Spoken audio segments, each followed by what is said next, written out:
जरांगे पाटलांची हत्या करायची होती. जरांगे पाटलांना संपवून टाकायचं होतं.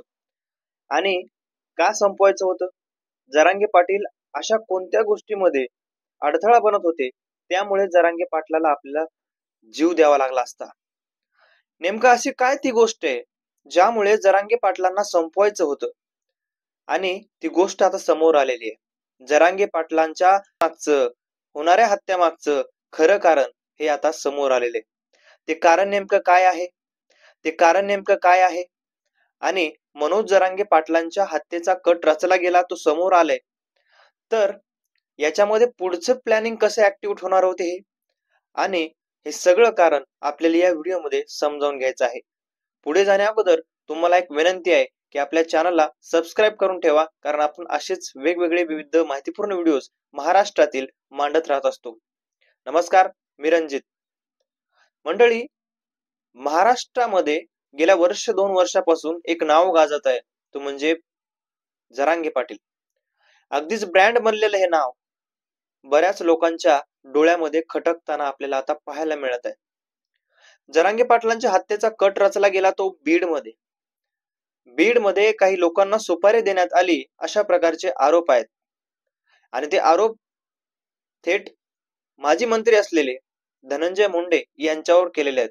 धनंजय मुंडेंनी 250 कोटी रुपयांची सुपारी त्या आरोपींना दिली आणि नवे तर त्यांना गाडीनं उडवायची, गाडी सुद्धा स्वतःची देऊ अशा प्रकारची कॉल रेकॉर्डिंग श्री मनोज जरांगे पाटील यांनी दाखवली. याच्यामध्ये तथ्य भरपूर प्रमाणामध्ये दिसत आहेत आणि या सगळ्या गोष्टी समोर आल्यानंतर, हे सगळं उघडकीस झाल्यानंतर हे सगळंच समोर येणार आहे.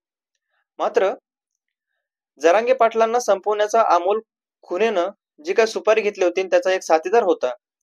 तो अमोल खुने कोण होता?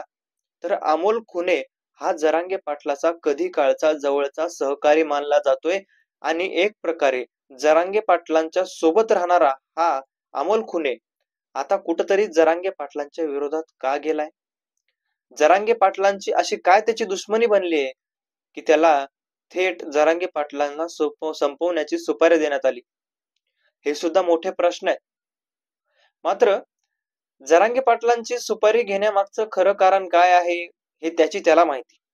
त्याला अशी काय त्याच्या मनामध्ये खुन्नस बसली होती? पाटलांनी कोणता असा त्याला शब्द बोलला होता? पाटलांनी त्याला काय झापलं होतं का? त्याने काय चुकीच्या गोष्टी केल्या होत्या का? आणि म्हणून पाटलांनी झापलं होतं का? हे संशोधन करण्याचा विषय आहे. मात्र हे संशोधनामध्ये आपल्याला घुसायचं नाहीये. तर आपल्याला पाहायचंय की जरांगे पाटलांना या लोकांना का संपवायचं होतं आणि जरांगे पाटलांना संपवून यांना काय मिळवायचंय. तर हे पहिलं कारण म्हणजे मराठ्यांचा दरारा संपवायचा आहे. मराठ्यांना मिळालेला जो मराठा आजपर्यंत विखुरलेला होता, जो मराठा आजपर्यंत कधीही एक झाला नव्हता, जो मराठा आजपर्यंत कधीही एका व्यक्तीला आपला नेता मानणारा नव्हता, तो मराठा मात्र आज एक झालाय. तो मराठा मात्र आज कधीही एकत्र न येणारा तो आज एकत्र आलाय.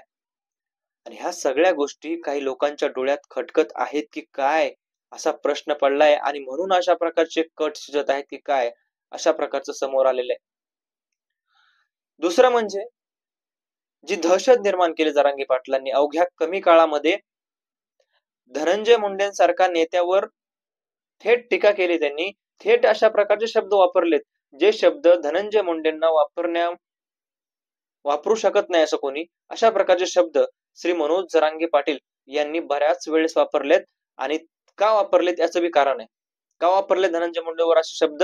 कारण धनंजय मुंडेंचे जे काही नावं येत होते, जे प्रकरण समोर येत होते, ते प्रकरण थेट धनंजय मुंडे यांच्या नावाशी जोडले गेले होते आणि धनंजय मुंडे यांचा कुठेतरी संबंध आहे या प्रकरणाशी असं वाटत होतं किंवा आहे. हे पुराव्यानिशी मीडियावर सुद्धा सगळ्या गोष्टी आल्या होत्या. आणि म्हणून, कारण हा माणूस जनतेसाठी लढतोय, हा माणूस हक्कासाठी लढतोय, म्हणून त्यांनी धनंजय मुंडेवर टीका केली. धनंजय मुंडे आणि त्यांचं असं काही बांधाला बांध नाहीये की फक्त धनंजय मुंडेवर टीका करणे त्यांचं काम आहे, अशा प्रकारचं कुठलंही नाही.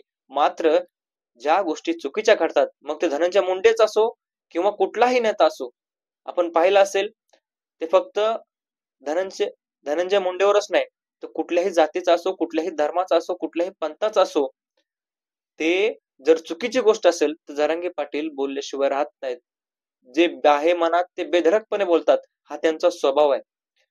आणि म्हणून जरांगे पाटलांनी धनंजय मुंडेंना जे बोलले त्याच्या मागचा हाच उद्देश.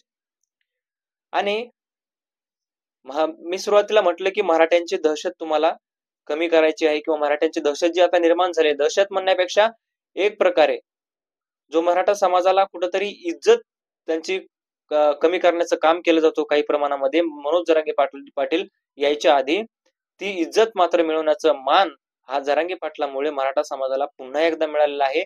आणि याच कारणामुळे कशामुळे तर आपण पाहिलं होतं की जातीयवाद बीडमध्ये कशा प्रकारे वाढला होता, जातीयवादामध्ये कशा प्रकारे बीड पुढे गेलं होतं, आणि हा जातीवाद कुठंतरी एका रीतीने चालला होता, एका प्रवाहाने वाहत होता.